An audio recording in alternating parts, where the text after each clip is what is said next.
Hey, welcome back to the Confidence Conversion Show. I've got Doug Edrington in the house. Doug, how many transactions will you and your team do this year? Our collective goal for the team is 750. So 750 transactions. Yeah. And I think we'll do it. And one could argue you have one of the highest per person productivities amongst teams in the industry at like 42 transactions last year. 42 per person last year. So just for context, we want to talk about a modernist approach to LP Mama. We'll have to explain what that is to some people. Mm-hmm. And we want to talk about the things that you're sharing both with your team and other teams that you work with, right? Coaching for us, about what we're doing to get offers accepted. Because damn, it's competitive out there right now. More competitive than I've seen ever, right? Absolutely. So which one do you want to tackle first? Let's knock out the offers, how to get these offers accepted. So, we've already heard everything under the sun of give them possession after and waive everything and pay cash, right? Like everybody has that. 3-month lease back. Remove all contingencies. The most impactful. Hey, for the person that hasn't heard it, there's like at least 6 sort of standards. So what are the standards of should be considered inside every agreement when you sit down with a buyer and you're writing up an offer and you're going to be competitive, you want to be competive? What are the 5 or 6 basics for the person that doesn't know? I would start with proactively letting them know, like survey your company probably, or maybe your broker knows this. What's the average number of offers that is written before the buyer actually wins the deal? Yeah. And because if the buyer just knew proactively that, hey, if you're my buyer and I'm like, hey Tom, so I just want to give you a statistic here. On average, this year or in the past 6 months, make it really relatable.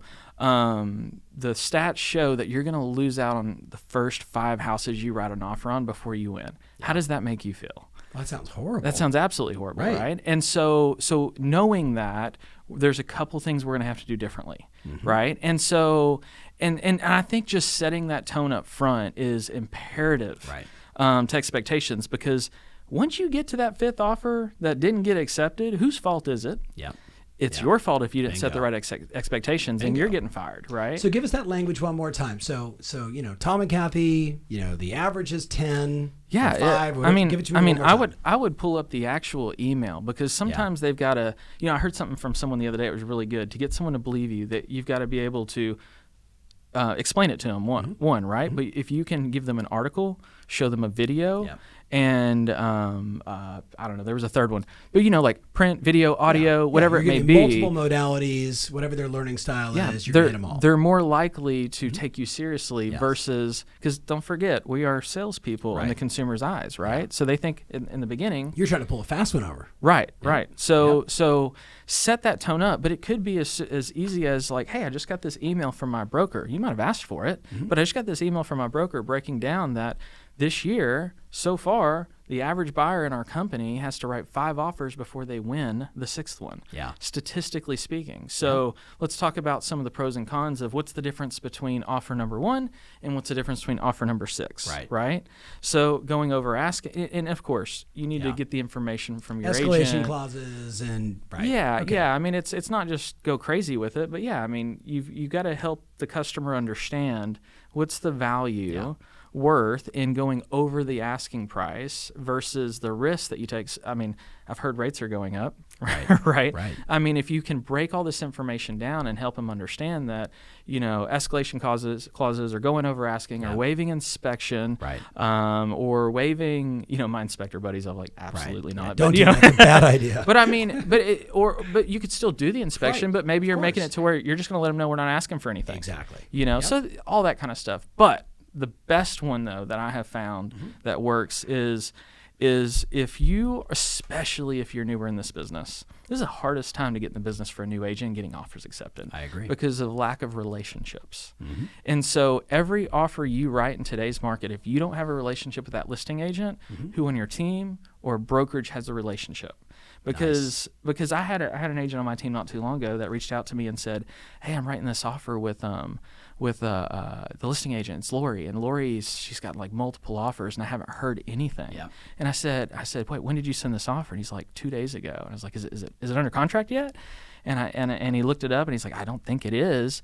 And Lori and I are tight. We go way back. And so I just like pick up the phone. Hey, Lori, here's what's going on. They're using the mortgage company we both like. We're at everything's good, right? Yeah. Just make them feel good. Yeah. And guess what? Deal got accepted, Right. or we got an edge. We got an opportunity to get it accepted. Yes. And so I was talking to one of the teams that we're coaching now, and they just created a Slack channel for it. Like all offers, if you don't have a relationship, it's like, this is the listing agent.